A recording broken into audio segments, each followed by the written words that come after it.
Live now. Okay, we're out on the internet live. Cesar was saying he couldn't see it on YouTube. Cesar should be able to see us now, so I can hit reply somewhere in there or in Twitter or wherever you guys want to comment. Yes, I am sending sound because everyone else hears me.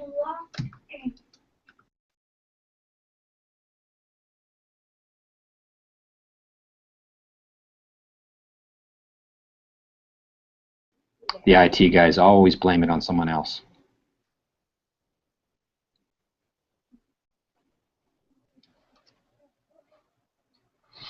Bum, bum, bum, bum, bum, bum. Unless you hit the mute and muted me, Brenda.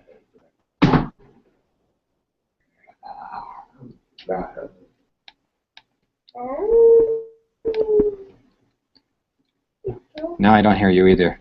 Now I do.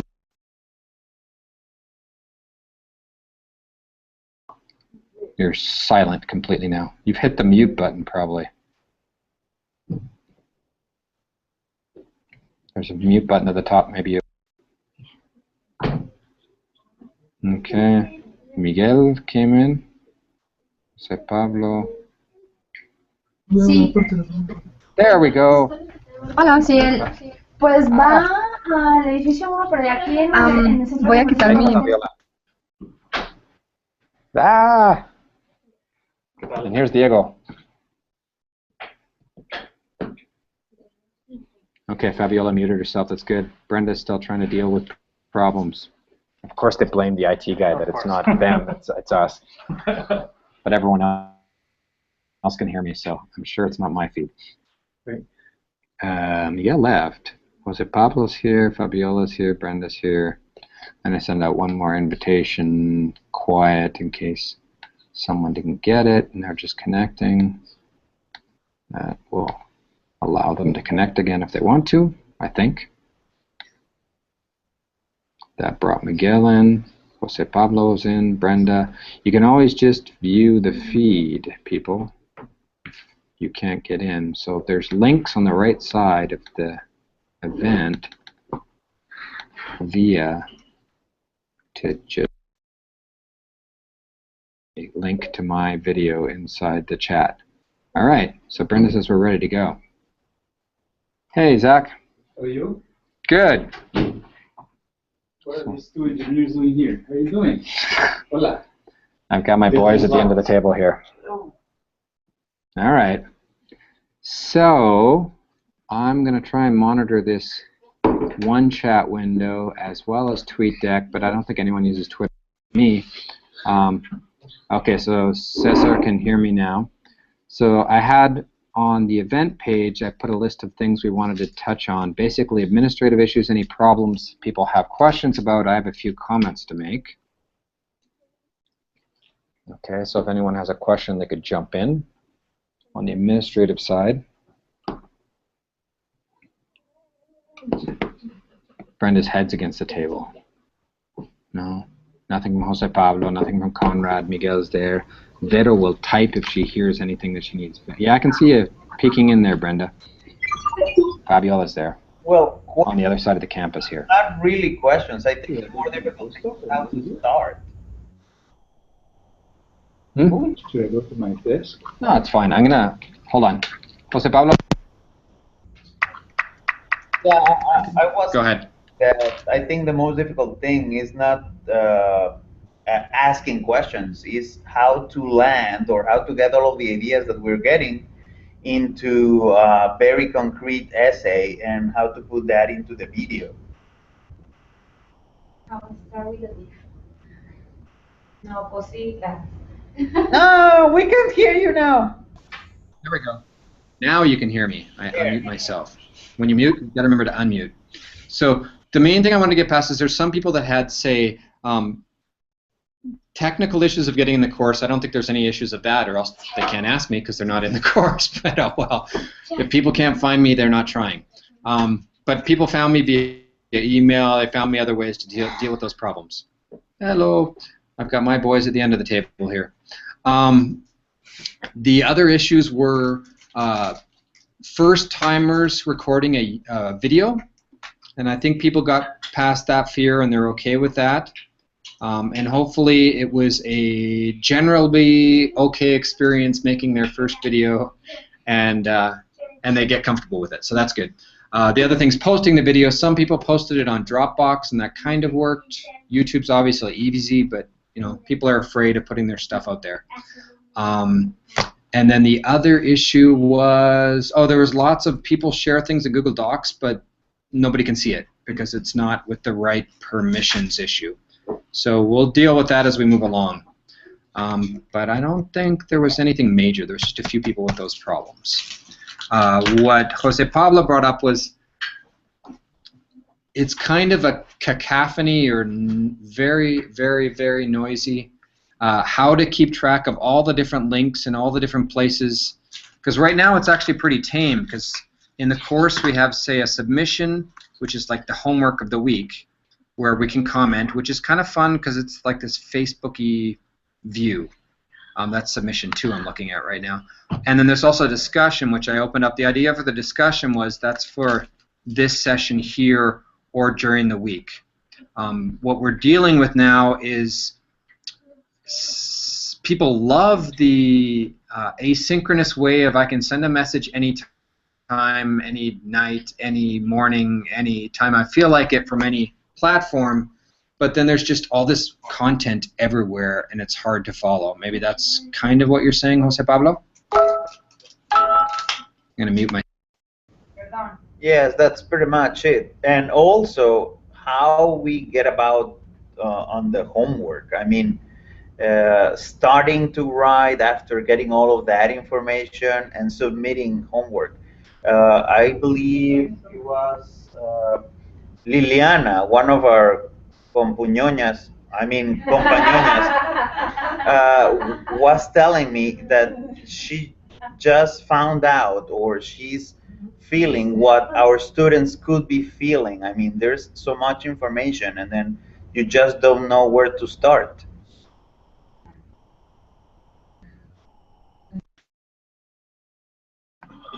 I like that Google tells me to unmute myself because I'm being stupid and talking while it's muted.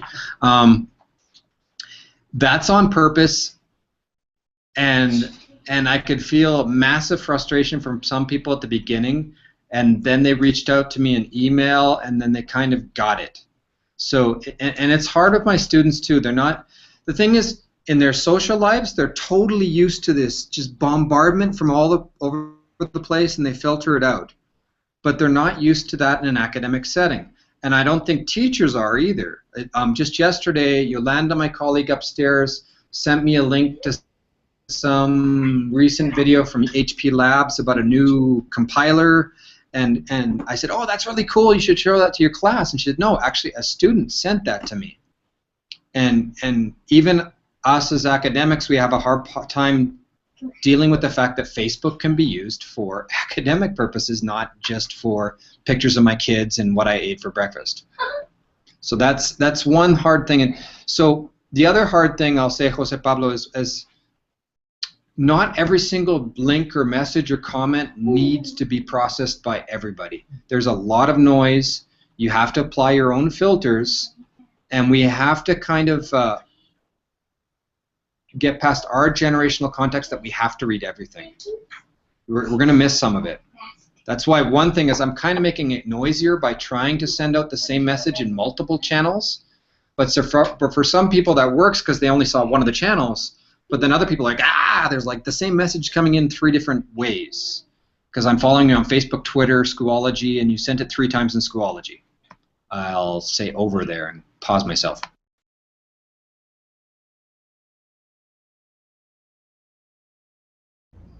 Thank you. Thank you very much.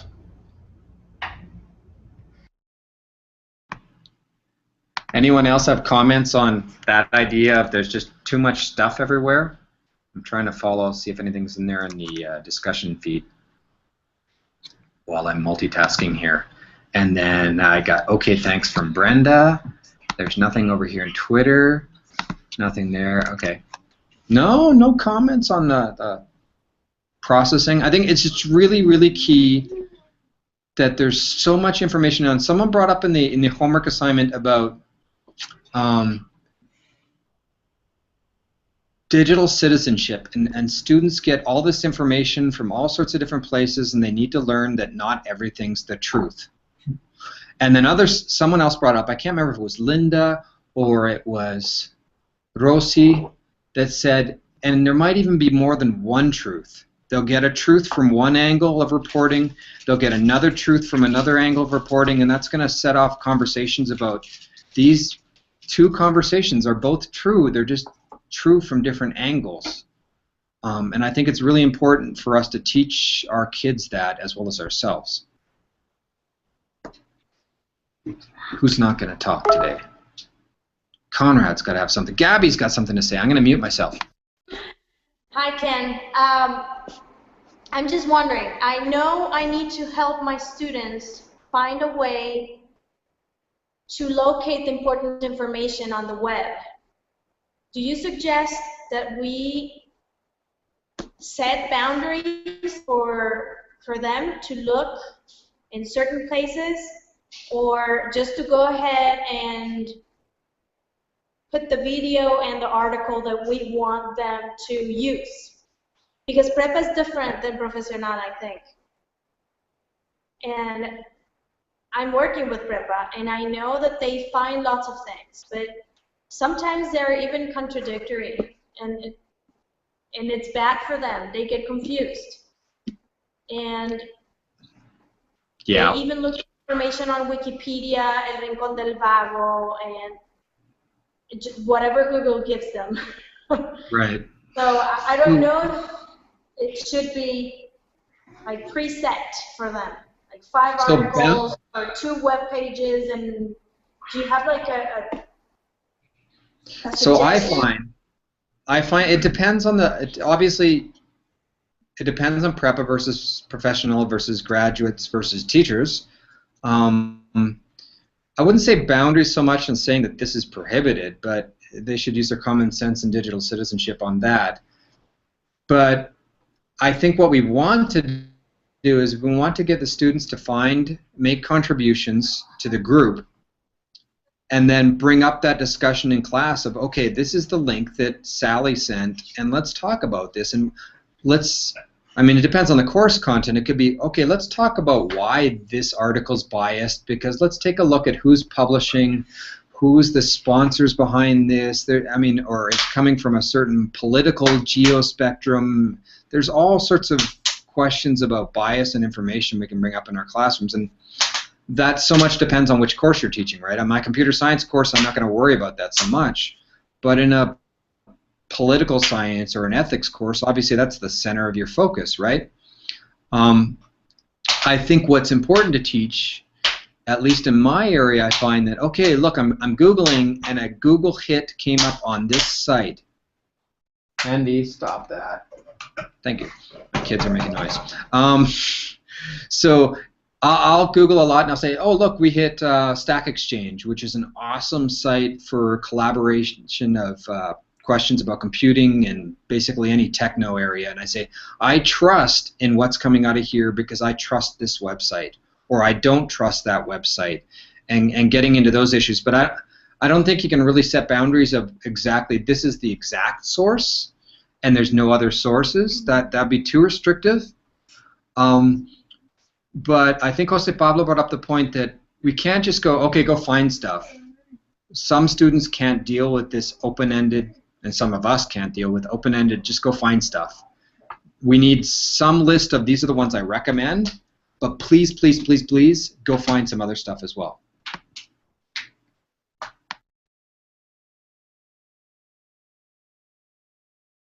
What do you think, Gabby?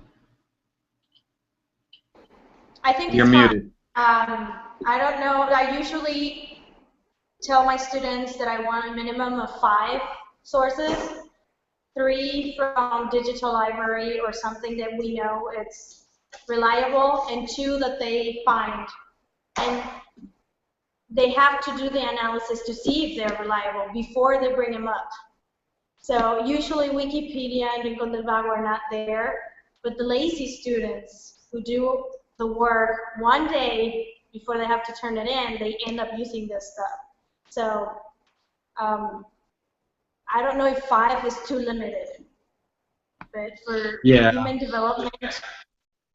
And really, we're touching more on the topic of evaluation, which I kind of wanted to leave to later, and it's coming up lots. It's coming up lots, but really, the point of this week was setting up a flexible environment, which means this asynchronous nature of for me, most of it's this asynchronous nature of communicating over the web, communicating via various means, and not just in the classroom.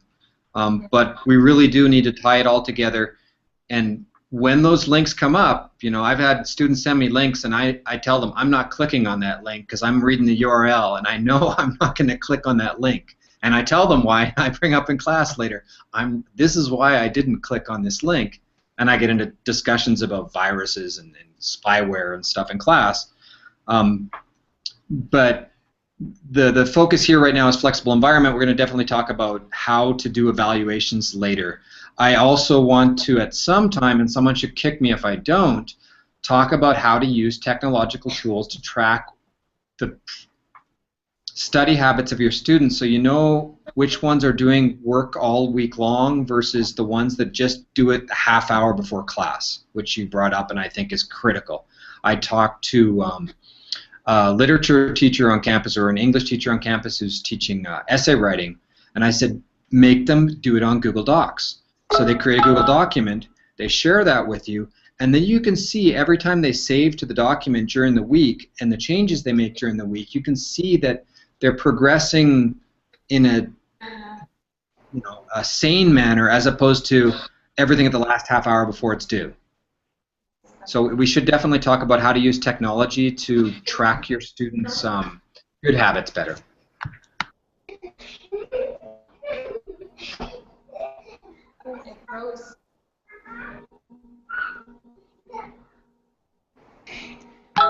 Hey Laura, I see you jump in.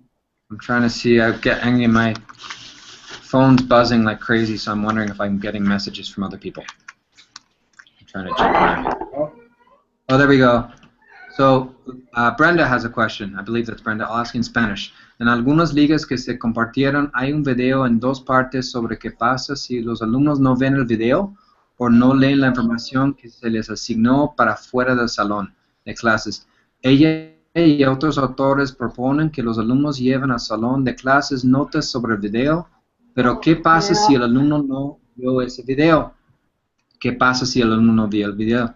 Ella habla sobre centrarse en los alumnos que sí lo vieron y que los que no lo hicieran vean la diferencia. ¿Cómo se evalúa eso? 1. ¿Qué flexibilidad se puede tener ahí? En el momento en que es un video para la siguiente sesión, ya debe estar cumplido o no. And then Claudia gave me a happy face with no mouth or something.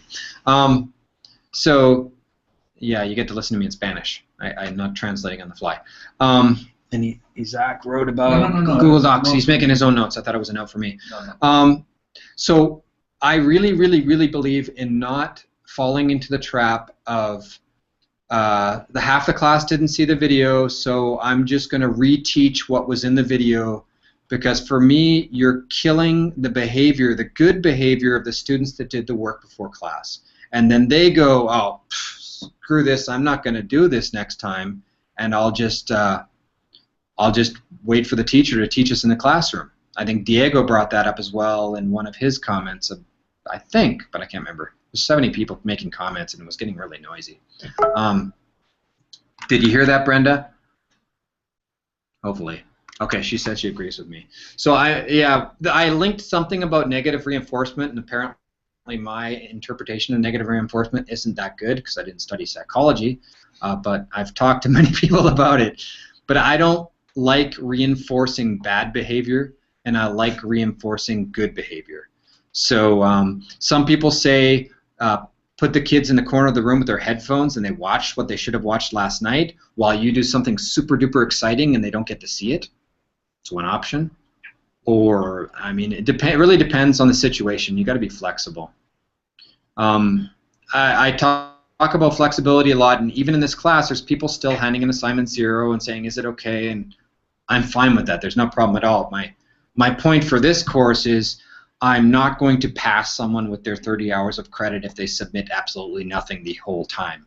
So I'm definitely flexible on that side.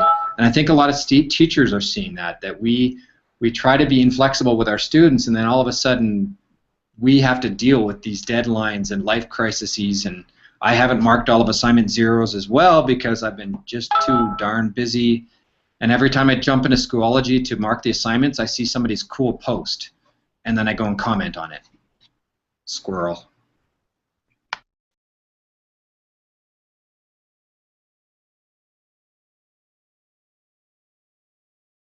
So Brenda asked about flexible about the notes about their video. I think one thing that can really help viewing the videos is forcing them to do those notes. We should talk about Crystal Kirch has this thing called WSQ, which is watch, summarize, and question. So I'll link that later. We should definitely talk about the WSQs of Crystal Kirch and really enforce that concept of you don't just watch the video like you're watching Batman with popcorn. You need to take notes. And you should take good notes and share your notes in the comments like we are. And I don't have the statistics on our participation in Schoology, but it's pretty cool. But you should be able to see that kind of explosion of even a back channel. While they're watching the videos, type into the Facebook group or type into the Schoology or Blackboard or whatever you're using and create that back channel of communication. So Crystal says watch, which is the W. S is the summarize. You should make a summary of the video. And Q is question. You should send your questions about the videos before we go to class, and then we'll say, okay, the video we watched last night, these are some summaries I really liked. Here's the questions that came out, and let's talk about that in the group. Some students will say, oh, I don't have any questions because I understood everything, right? And what I say to them is, no, you have to at least make 1 or 2 questions that somebody that didn't understand would have made because they don't understand. So I'll definitely post a link to Crystal Kirch's work on that, and I'm going to see a talk about that at FlipCon next week with Crystal, but I think that'll really help. I'm going to go.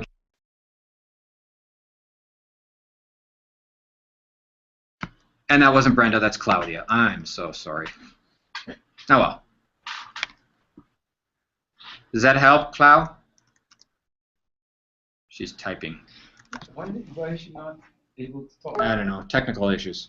Or there's people that are like in the middle of a crowd and they don't want to put their microphone on. That happens all the time too. Yeah, I got a smiley face from Claudia, so we're good. All right. Who else is talking? Fabiola's there. Jose Pablo's silent. Brenda's group is totally silent in San Luis Potosí, but they have really cool submissions. Let's see, we've got Miguel. I can't remember where Miguel's from right now. And he's quiet. Miguel's going to jump in. Can we ask a question now?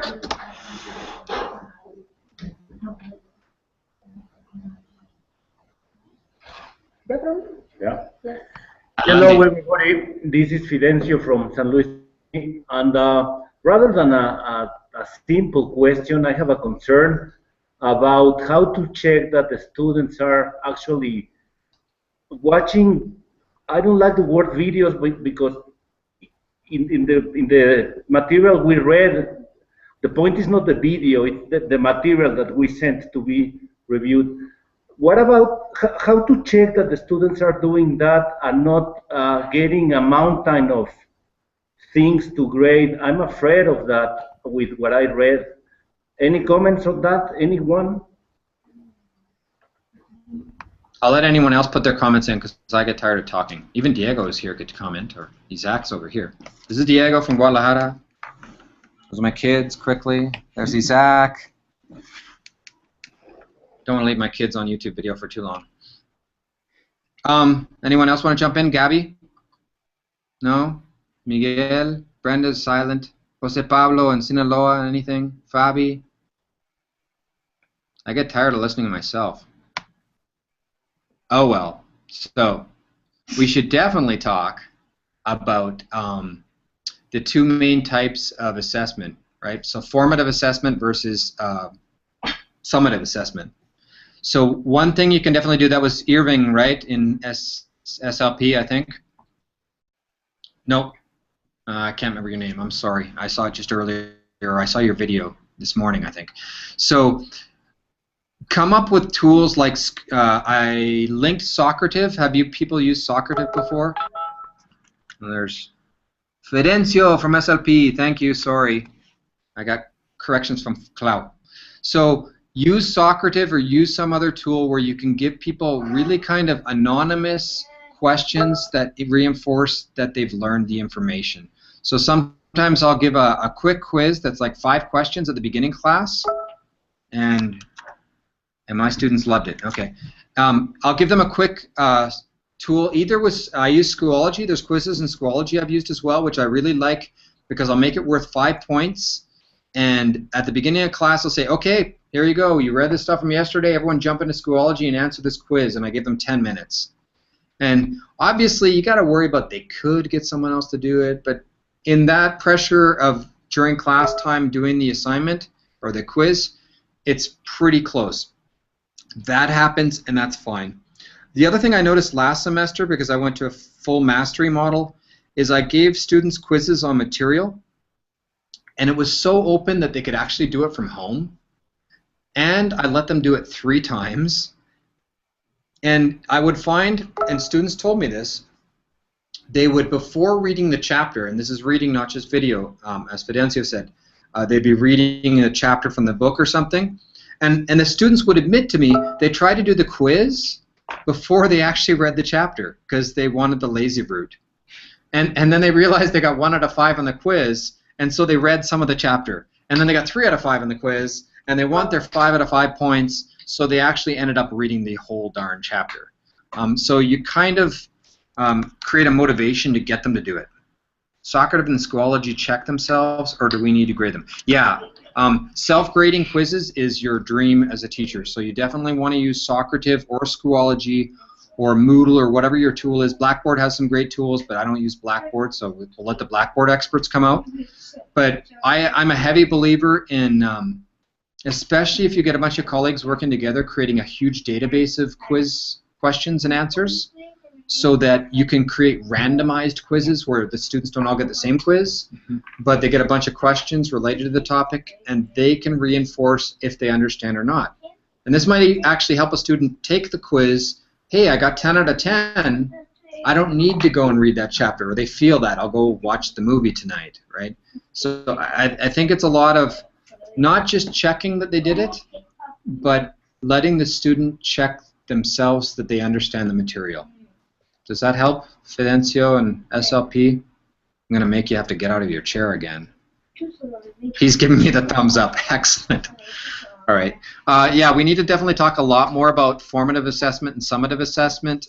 I was always a really, really hard-ass believer in making sure the student did their own work, and I'm shifting from that a little bit. I'm seeing students,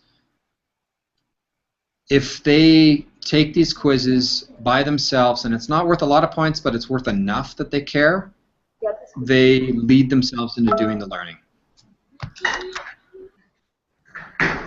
Someone's jumping. Yeah, Fidencio has another question. I brought my chair closer to this thing, so I'm here. I have another comment. In the definition of flipped learning, it's mentioned that I'm reading it, and it says pedagogical approach in which direct instruction moves from whichever to whatever. And I was thinking about the direct instruction. So far, my understanding is that this direct instruction is basically gone, and the students have to do it on their own. And again, I would like everybody to discuss about it. That's what I understood, and I would like to have more opinions on this, because I understand that the students have to take charge of their own learning, and direct instruction is gone away. What do you think? I wouldn't say it's gone, Fidencio. I say it's just changed how we deliver it. So I'm not going to say that I never, ever lecture in class. That's totally true. This is not black and white. There's a whole gray spectrum, right, in anything. So I will if I notice that there's a moment that we need to do it in classroom, it's like, okay, let's just stop the ship and let's talk about this topic between us. It'll be more a conversation, but I will lecture when I need to. And it's not that we remove direct instruction, that we try to move direct instruction to be outside. So direct instruction is reading the book, or reading a paper, or reading a blog post, or watching a video. That is direct instruction, and it could be you, it could be someone else giving that instruction. It's just that a lot of times we notice that if we're in class, think of it this way, if we're in class and I'm giving a lecture on Pythagoras' theorem, there's the one guy at the back who's just lost as soon as I said Pythagoras, he was gone. And there's the other girl on the side that goes, oh my God, what a waste of time. I saw this last year in my high school class. Why is he wasting my time in this class talking about it? And so there's this range of students that want to listen to you maybe, and like would rather do this at home, or they did it last week, or they've done it before, and you might have one student out of 30 that fits your pace of giving that instruction, right? And so rather than try to satisfy that 1 in 30 in the classroom, why not move that direct instruction outside? There'll be the student who needs extra help. He's going to watch that video 3 times, going to pause it, is going to ask, can you give me another video or another place to find information? And that person can go down and spend an extra couple hours doing work. And then there's the other student, the girl on the side, who says, I already saw this. I don't need to do it. I'm not even going to watch this video because I know all of this stuff and I don't need it. I'm going to go take the quiz, and I'll pass the quiz 5 out of 5 or 10 out of 10. And, fine, I'll focus on my chemistry today, or hopefully, or whatever the other class she needs to focus on. A lot of the conversations came up. Remember, our students have 6 classes and we need balance.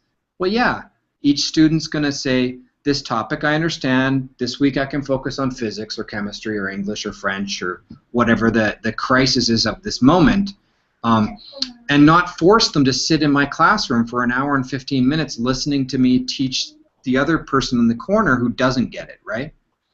So it's not we're removing direct instruction, is we want to move as much of the direct instruction to outside of the classroom as possible.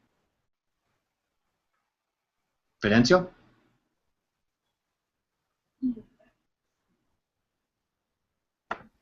Okay, I understand. I heard what you say. I still have my doubts, and I still want to hear someone else rather than becoming this a conversation between you and me. But if no one else says anything, I have some more stuff to discuss. So I gotta check Claudia's post here. Taking the opportunity to do it. Somebody else got a post. Adelante. Keep going, Fidencio. I'm going to get her message in text. No, you go ahead. Okay. Adelante. The other thing I would like to discuss is what I mentioned in my video and on my paperwork and essay last time. I'm afraid a little bit of the reaction of our community with this flipped learning, and the reaction I mentioned was what good students think. My belief is that students and parents and even some administration here is so used that the class is in front of a professor from this time to this time, and if that doesn't happen, somebody is not doing their job. And my worry about this flipped learning is the support from basically these three entities, which are the student body, the parent body, let's say, and the administration. What do you all, not only Ken, what do you all think about this?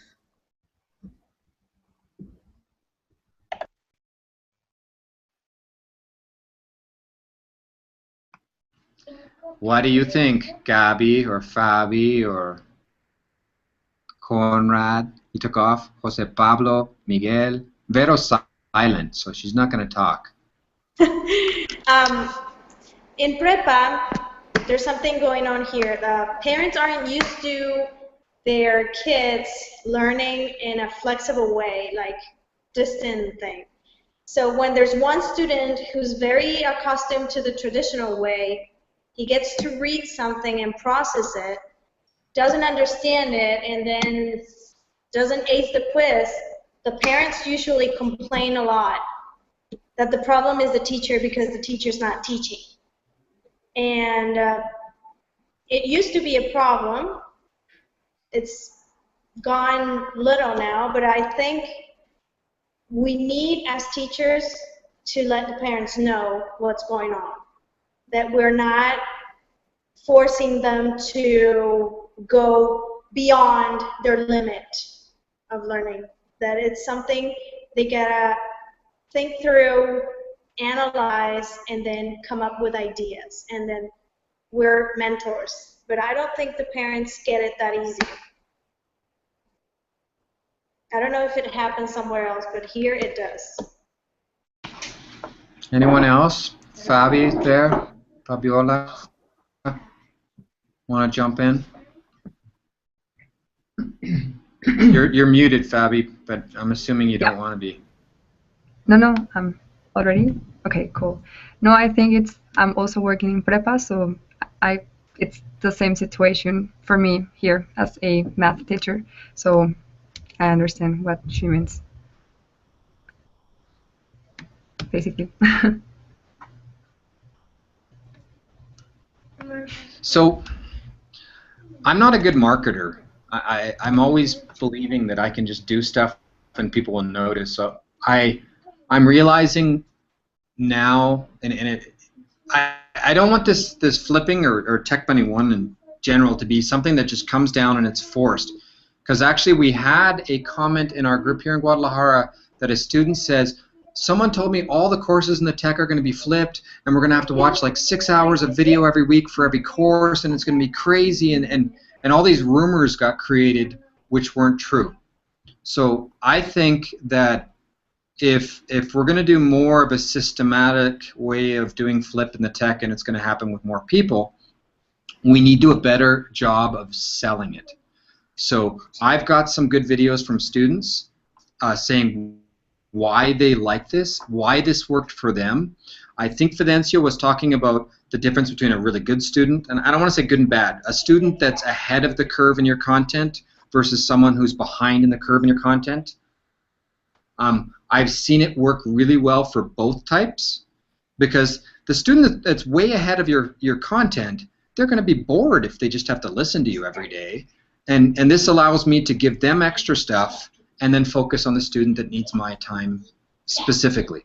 I've also got a really good video from a student that, and she just barely passed the course.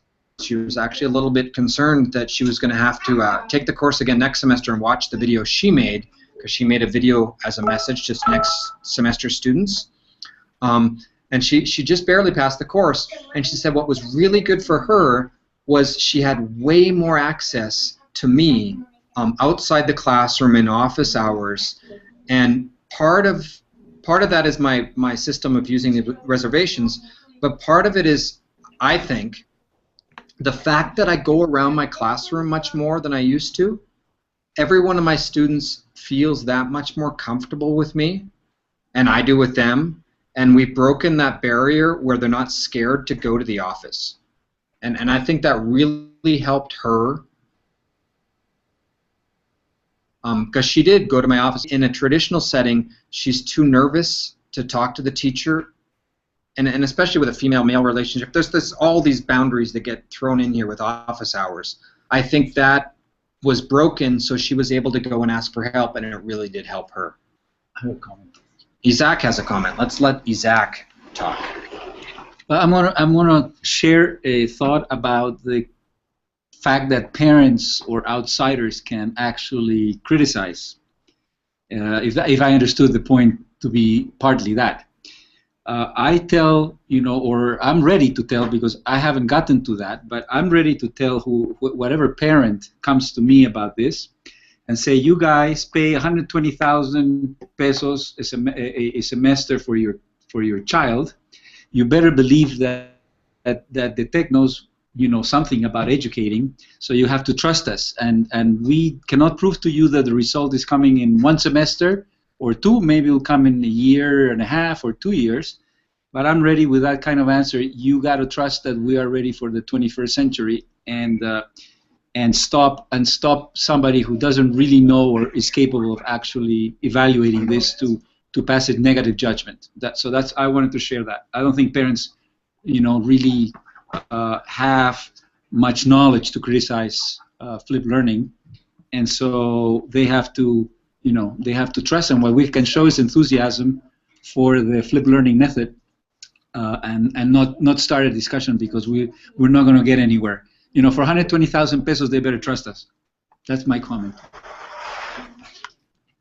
You should be here in Guadalajara more. We have lots of fun comments. Isaac and I agree on many things and we disagree, and it's awesome conversations.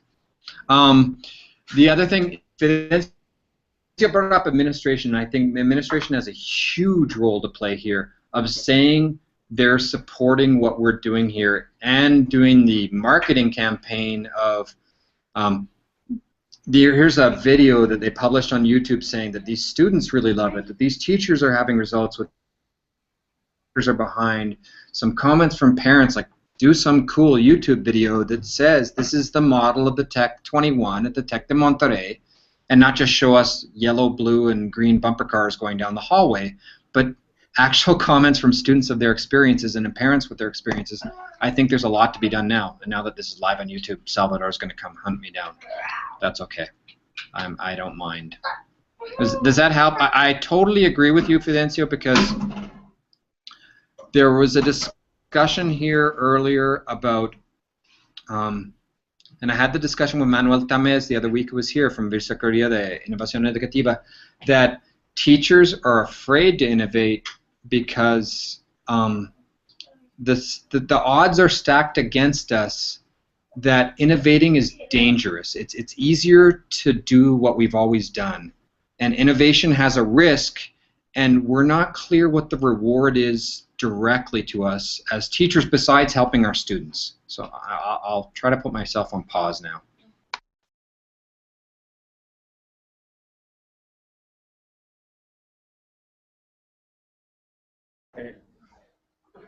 I'm not expecting really any other reward rather than the satisfaction that the students are getting more than what they usually get. But I'm gonna need time and some equipment and some support and maybe a hand when things are not going as well as I thought they would be. But I need the administration to be part of this, and so far I haven't seen anything. Anybody in our course, for example? Brenda is talking here. Anybody in this course is from the administrations, or are all of us professors in all of the campus? So most of us are professors. There are some. I'm talking to a lot of the administrative people, and I think the support's there. There's just all these transitional things that's going on right now. I mean, so I want these. Definitely thank you, Fidencio, because I need this list of requests from professors. We need X, Y, and Z. Obviously, we can't say, oh, just let me teach one class each semester so I have lots of time. I mean, this is going to be unrealistic if we ask for too much. But I think there's a lot of simple things we can ask for that are low cost or even no cost, but it's a matter of making priorities. I think everyone needs some space in their campus. If you want to make videos, making your videos in your office is horrible because people come in and go out and you're trying to be quiet, and we need a good space to make videos if we want to make videos. I've talked to the planning of spaces people in Monterrey about how we need to redesign spaces for professors on the campus. In my opinion, we need a lot more spaces for small meetings. But also, what was I getting to? We have a big list, shopping list for microphones and stuff. That was on our list. Yeah, we're talking about resources. Resources. Isaac's here beside me, and we have a big list. The other thing I was asking for as well is that if if say Fidencio is doing a bunch of work on flipped classroom this summer or during the semester, and he's sharing that via blog or with people on his campus or cross campus, we need that to count for your points towards your capacitación, right? So that you're putting all this energy into flipped learning and helping your colleagues, but then they're going to come down the pipe and say, oh, you need to take this course, this course, this course, and this course so that you credit some points on some scale. And so I'm getting some feedback from administration, at least here on the campus, as well as I'm in direct contact with the Rectoría, with Edgar Montalvo, as well as Mario Gonzalez, about how to give people their points that they need to satisfy their accreditation or capacitation or whatever you want to call it. So I'm trying to be creative on how to get what teachers need to be able to do this. The hard part is I'm very anti top-down forcing people to do things. I don't want people to be doing this if they're being told to do it by their bosses. So there's this kind of delicate balance between support from administration without control by administration. Does that make sense at all? Definitely make your Santa Claus list. I'm going to shut up for a second. Also trips to Congress. Oh, yes. Ability to go to conferences either locally or internationally is another big point on my list. Anybody else want to talk there? There's actually a conference next week, and I was trying to drum up a way for people to get the tech to pay for your attendance to the conference, and I'm kind of hitting roadblocks of nobody knows who to ask for the money or the budget to let that happen. Sorry. I do have a comment. Who's going to jump in? Gabby's there, Fidencio's there, Laura's there again, Miguel's there. Nobody's got anything to talk about. You're also quiet. You don't want to hear voices. Fidencio's not quiet. I like that. Cool. Adelante.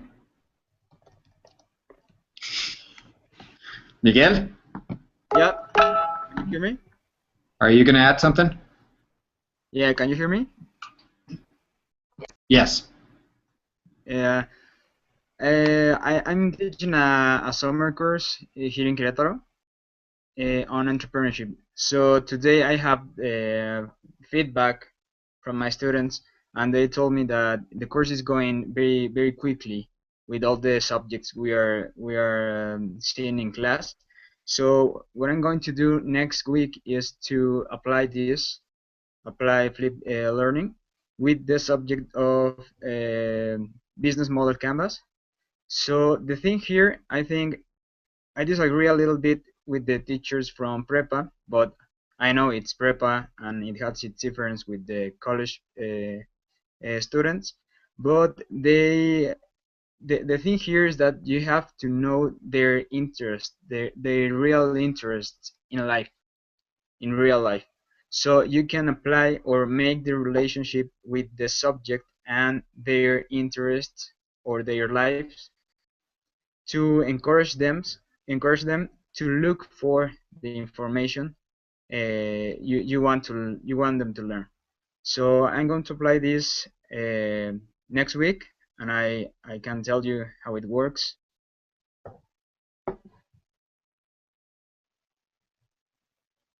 So I think I unmuted myself. Excellent, Miguel. One thing, like, I've got this big trip about sharing, and we went back and forth about sharing. Just be careful. You know, do it to your comfort level. I found my failures in doing flipping is when I'll take off the focus on Miguel now. My failures in flipping was when I wasn't comfortable enough in the material, and I kind of threw my students at it, and then they ended up knowing way more than I did about the content, which isn't always bad, but I was hesitant, not knowing deep enough about the content to back myself up, and I created a distrust of my students that they didn't trust my knowledge of the content, and that was a path to disaster. So I'll say to teachers that if you're teaching a course for the first time, probably try to reduce your amount of experiments, including something like flipped learning, if it's your first time. If you're very comfortable with the course, I'm betting Miguel's very comfortable with the course, then just go forward on a topic. Don't expect perfect success.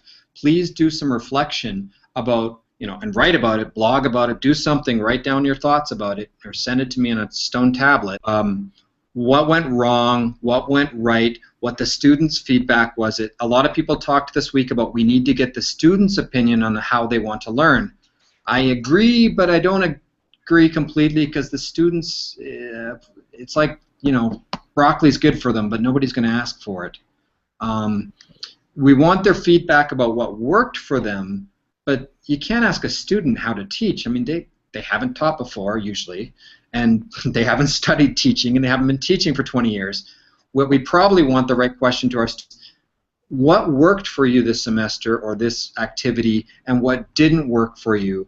What did your friends and you talk about of how this worked better or worse? I mean, the students talk. They talk about this teacher does this teacher does that.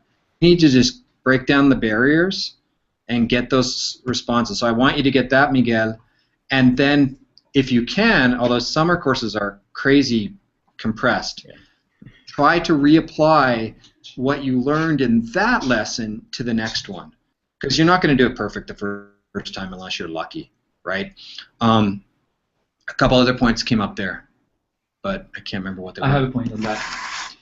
Miguel, I have a point on that. I tried flipped learning for the first time, and I didn't use flipped learning for 100% of my class.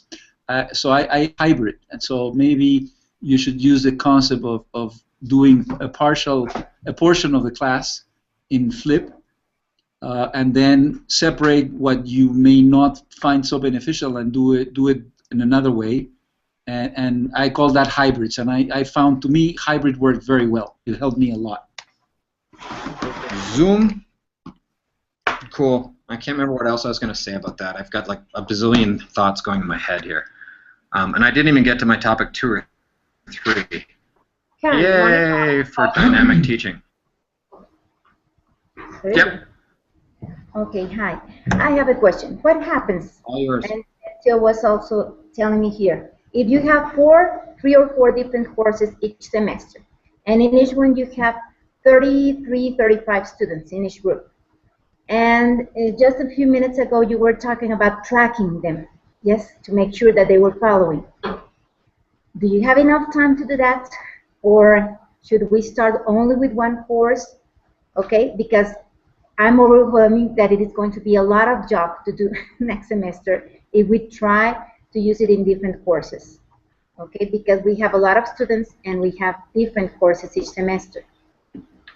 And adding to what Monica said, have you flipped the whole course, or do you flip like part of the sessions and see what you just said, what goes right, what goes wrong, and maybe just try new experiments? So I think this really depends on the teacher, Fidencio. I went just whole in. I listened to my podcast interview with John Bergman, and it says how I found this, and I just went all in, and I went crazy and flipped everything. But I think that really depends on your level, and I'm kind of a work connected 24/7. I'm always thinking about my role as a teacher, which sometimes is not sane. Here's my kids sitting beside me as I'm teaching. So it really depends on your comfort level. If you're teaching like 4 or 5 different groups, I think that could be really scary. One conversation I had with administration today is we were talking about the fact that there's going to be groups of a course next semester, and he was saying, oh, it would be much better to have one group one semester and one group the next semester. And I said, no.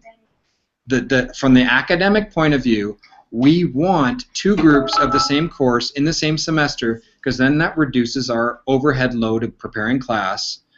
And I'll highly suggest to you, if you get multiple groups, get them all in the same physical or virtual space.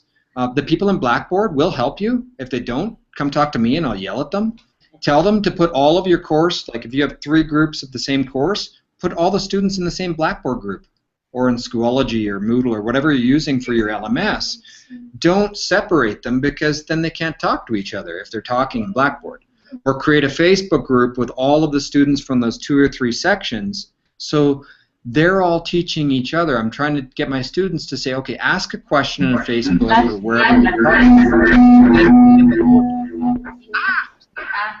That was Claudia. I'm going to mute Claudia for a second. That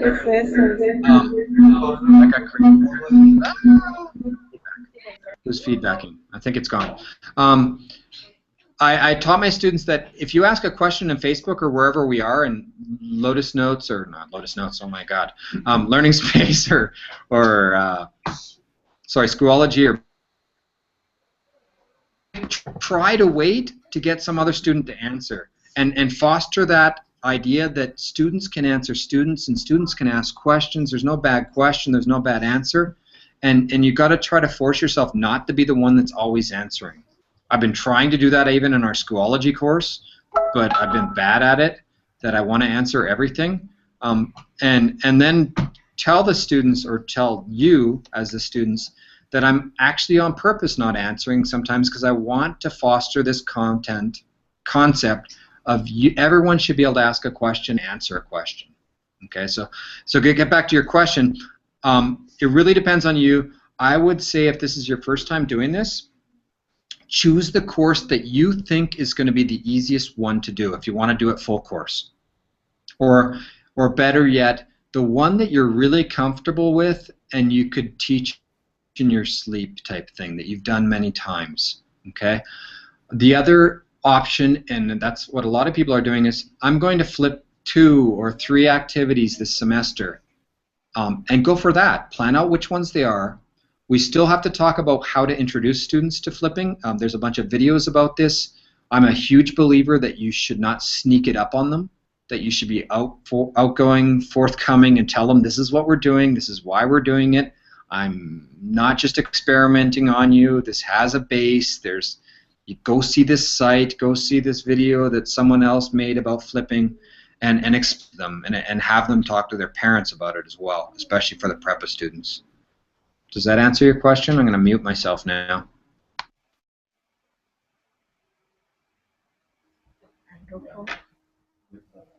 Okay, yes, thank you.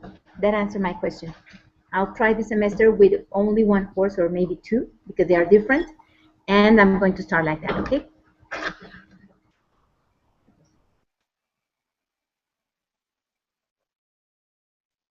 I want to see and get administration to help this. I talked to Jose Mescamilla in Monterrey about this.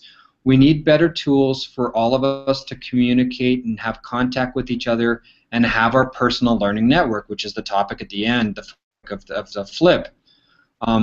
I think it's really crucial for all of us to be able to have someone to talk to and share with, and say this is what went right, this is what went wrong. Some of you are maybe learning how to use Facebook for that type of thing, or use our Schoology course, or use some method to have a support group of what we're doing. I think that's critical. I think it's also that we're not used to doing that as an institution, and really I want to see us do this more. And I'm happy, you can phone me up and cry on my shoulder if you're having problems. Fidencio? You're muted, I think. No, I'm Are you here. going to talk, Fidencio, or you're... No, Okay. not really now. I would like to hear to everybody. It's like 3 of us, 4 of us have talked. What about the rest? Yeah. Welcome to regular classrooms where only 3 or 4 students talk, right? It's hard. It's hard to get people to open up. I'm a very, very, very, very open person. I don't have a problem saying my opinion. I don't know that my bosses are going to see this video and say what I said. But not everyone's like that, or they're shy in front of the camera, or I'm not sure exactly why. I have a problem understanding why people are shy, because I'm not this way. I'm shy in other ways. You put me in a party with strangers and I'm quiet. My wife gets upset because I don't talk. So definitely keep contributing on the Schoology forum. jump in Facebook with us. It's hard. I tend to be the only one talking on the Facebook group, and I want people to post, and I try not to post. So I want more voices here. Also, Fidencio and everyone else, I'm going to this Flip conference next week with all of these experts and different levels. I don't do high school anymore. I've only done high school for one semester in 1995. So high school's perspective, or the physics teacher perspective, or the chemistry teacher's perspective, if you have like a wish list of, Ken, please go talk to this person at FlipCon or this idea, I'm going to be in a conference with, I think, 500-600 people that are doing this, and I can pull their ears over beer and get their answers. Stop talking. Well, I can't ask the quiet ones. The quiet ones are being quiet on purpose. Laura. I was thinking about when you work with the students with exercises, and some of them have well, it is going to take more time for some students to understand an exercise, and sometimes the time in the classroom is not enough to go with each one and explain everything. So some of them get frustrated with this. So what do you think about that? How can we manage that? As you know, well, I used to teach programming, so sometimes they have a specific problem, and you need to understand the logic that they are using to program, and then you can help them. So what do you think about that? How can we solve that kind of things? So if you get this situation where there's so many students begging for your attention in the classroom that you run out of time, congratulations. Because usually it's really hard to get them to ask for help. So that's awesome. The other thing is you need to learn that the student that's a talkative student that's always asking for attention but doesn't need it, you need to push them away. You need to say, look, you don't need my help right now. Here's something cool to work on. Or you go help her. And then I'm going to focus on this one. What I recommend, and I'm guilty of this, of really avoiding the quiet students, is attacking the quiet students, sitting beside them, seeing what they're working on, because those are usually the ones that need help. And what's really helped for me this last 2 years is the explosion of the use of my office hours. I think for 2 reasons. The one, like I said before, the fact that I go around and talk to my students and I know their names, I know all of their names, I know what they're studying, they feel more confident in seeing me in my office. And that's really, really important. And I know this guy's on the basketball team and he's all stressed out because the tournament's next week, or whatever the situation is of each student, I know what their situations are. The other thing that really I think, and I know it's a weird Canadian thing that I schedule everything, and the Mexicans aren't used to it, but the fact that I use this "you can book me," where my students can specifically say, I have your 15-minute hour in your office, and they know they have a reservation with me, has really helped that they come to me, as opposed to, I see my colleagues, I see students come up and they go, oh, where's Cynthia? Cynthia's not here. Do you know where she is, Ken? I'm not her dad. I don't know where she is. Go make an appointment with her. So other teachers that don't do this, I see their students have frustration because they go up and see if they're there, and then they're not there, so they come back an hour later, and they're not there, and then they come back an hour. I mean, I find that a complete waste of time, and so, but I'm weird.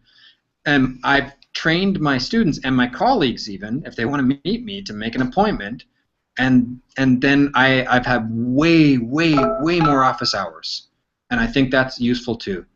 I have a blog post pending from my students' point of view of what Isaac said about the college tuition. You're not just paying for my time in the classroom. You're paying access for Ken Bauer on email, on Twitter, on office hours. I'm graduated, it's 10 years later, and I'm looking for a job, and I'm looking for your opinion, or, I mean, this relationship you create with your student is a long-term relationship, and it's very social, and we need to instill that. I got totally off topic from the classroom setting. You need to open up your students' minds that it's not just those 3 hours in class that are the important hours of the week, right?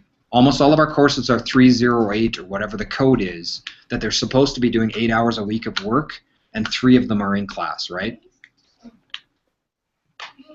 I'm gonna shut up. Miguel. I have a comment for Laura Alicia. Do you hear me, Laura? Yes, I hear you. The same happens to me because many of my students ask me for a comment about their projects even out the class. So what I'm doing right now is to make a social network where they can ask for any comment about their projects. And I don't use Facebook because I think Facebook is more I don't know, for friendship and everything. I use a blog in WordPress where they can access and put any comment or put a video or put anything they want, obviously according to the subject. So they can ask from there, and that's what I'm doing with those guys that are looking for more of the class. I don't know if you get me. Who else wants to contribute Thank you, before Miguel. I run out of time here? Brenda, or someone in SLP has their hand up. We're past 5 o'clock. I'm really happy that we didn't die at 5:20 or 4:20. Keep going. And Linda joined us as well. I have a question for you. Do you ever use the Blackboard tools? Since we have some blog spots and wikis and discussion space, or you prefer to use outside the Blackboard all these tools?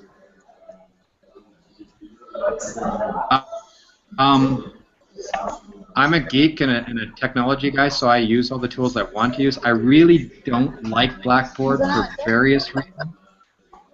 I've talked to the administrators about this, and there's reasons behind why I don't use Blackboard. I think the tools inside Blackboard are excellent, and it's a matter of your comfort level. I've talked to teachers who really love the tools in Blackboard. Go for it. Someone's really noisy. Sounds like we're in a kitchen. But I think it's died down now. Oh well, I can't watch 10 windows. It depends on your department, campus, rectoria. There's all sorts of rules about, no, you have to use Blackboard, or actually I'm still focused on Miguel the whole time, that you have to use Blackboard. If that's the rule, and deal with it and work around it. There's some great tools in Blackboard for giving quizzes. Blackboard's support for forums and wikis and stuff is good. My PhD work was actually work on communication between teams of software developers. And so I know a lot about communication methods and how to foster communication in the use of wikis and the use of social media and the use of all other sorts of tools. I'm a huge believer in that, but be very careful that you don't overload your students. Okay. Miguel said he doesn't like to use Facebook so much because of this concept of Facebook being just about friends and stuff. I would, and I felt the same, but last year I created a Facebook group for my course because I said, oh well, I'm just going to go where my students are. And it just exploded. The amount of engagement I was able to create with my students through a Facebook group was so mind-blowing that I just can't see forcing them to have their conversations in Blackboard, because the students told me, I don't want to ask a question on Blackboard because nobody's there. Nobody's going to hear me. And if they ask a question on a Facebook group, someone's going to answer within either seconds or minutes. And that's a huge, powerful tool that I don't think we should ignore. There's a lot of reasons not to use Facebook for privacy and a whole bunch of stuff. But to get back to your question, Blackboard's useful if you can get the support for it. My big problem is a lot of times when we need it, the network's not available, or it blows up, and I've talked to people about that just last week. So if you've got technological questions, I'm pushing a lot of people's buttons about that as well. I'm going to get in trouble for saying things. Oh well. You're saying the truth, don't worry. Linda's going to say something, right, Linda? Yeah, I want to ask you, where do you upload all the videos that you use in your classes? Oh, sorry because of the noise, but I'm in San Carlos in the beach, so let me show you. Okay. So sorry because of the noise, but I'm just curious. What tool do you use? You're not using Blackboard, so what tool do you use with your students? So let me tie this to the other question. Do not, under any circumstances, upload videos or tell students to upload videos to Blackboard. That's a really bad idea, because that means that everyone who downloads it is creating another download, and our network bandwidth is dying horrible. Videos should be produced either via YouTube or some other channel that has a proper setup for streaming videos, etc. Because the cool thing about YouTube is if I'm connecting over this, YouTube streams a lower bandwidth quality video to my phone, and you're not killing your campus network bandwidth and Blackboard's bandwidth and everything else. So don't upload videos that people download, because it's not the right way to use Blackboard. If YouTube's banned or has one problem you're going to have to deal with is parents in high school are going to go, hey, my kids are on YouTube, they can't be doing school. You might have to deal with using other technologies or other platforms for hosting your videos, and there's lots of options there as well. People in high schools in the United States use a lot of other video hosting services because YouTube's blocked at their campus or their school. But definitely use the right tool for hosting these things. Don't like distribute a video on Dropbox or on Blackboard. It's the wrong use of that technology. Is that? And what about iTunes U? Have you tried with the iTunes U? Because last semester I tried to use this tool, and for me? Oh yes, thank you. I can kind of hear you. Oh, my question now is that have you tried to use iTunes U? No, I haven't at all. Sorry, we'll have to reach out to the community of the iTunes users, because I haven't used it at all.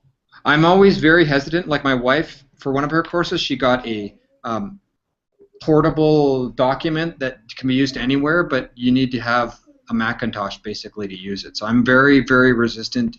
I haven't used iTunes at all, but I want to be careful that you don't isolate that the users on Android or the users on Windows Phone can't access something in some format. Be very careful with that, I'd say. Okay? But I don't have any experience with iTunes U. Sorry. Thank you. We're winding down, so I'm going to close this off pretty soon. We actually used an hour and 15 minutes, and I'm really happy about that. And we definitely have a whole bunch of conversations to take offline into Schoology, Facebook. Next week's topic is learning culture. I think we hit a lot of that this week ourselves, about sharing links and following each other's links and freaking out because we can't read everything everyone sends. And don't worry, message from Fabiola Uribe today about she just doesn't have time to follow all of this, but she's making a big document of all of the links so she can go look at them later. I think the next week's topic is very much focused on how to get students involved in generating the content that we're going to follow. So creating a learning culture. I'm reading a page about that. It's submission number 2. The questions you should be asking yourself is, I give students opportunities to engage in meaningful activities without the teacher being the center of the attention, and I scaffold these activities and make them accessible to all students through differentiation and feedback. So it has a lot to do with student-focused learning and how to change the pace for different students, as well as engaging them into bringing the content into your classroom. So that's the thing I want people to focus on this week, or next week, sorry. The mechanics this week is your written report and your video is due tomorrow. Again, I'm super flexible, so if people hand it down Saturday, Sunday, Monday, I'm not going to worry about it. Okay? Any other questions out there? Yes, I'm a Barco. Nothing else? Horrible what? We didn't hear. Oh well. No? Anyone else? We're going to close out this video. My kids are like freaking out at the end of the table here. They want to go home. Any comments over there? Claudia, you are a ship. No, I'm not a ship. You know what I mean. My students never say that. that he posted to all of us, please go see it. And then follow the link to www.tessamx/FTV. They posted all of the presentations and all of the videos from that meeting they had in Monterey 2 weeks ago. And I'm seriously impressed and flabbergasted at the amount of openness that is, because that's not a normal tech thing in my experience in the past. And I'm really, really happy about it. And there's like 6 hours of video you can go watch there. And the presentations for the vision for 2020, it's not open to the public, but it's open to anyone that could get through Mi Espacio, which is us. So I invite all of you to go look at what's happening there. It has a lot about what we're talking about for flipped learning in Tech 21. I was dutifully impressed when I saw that yesterday. Anyone else to add stuff? Sorry for going over time. San Luis Potosí, Fidencio? Who else is here? Claudia, Fabiola, Conrad, still there with Fabi, Laura, Linda, Miguel. Vero's quiet, but on purpose. Excellent. Okay, so I'm going to say thank you and wrap it up. And I'll see you all online in Schoology. Please join the Facebook, post to Twitter, and learn new stuff. Have an awesome weekend. I will connect to you from Pittsburgh, Pennsylvania next week. Yay, bye, everybody.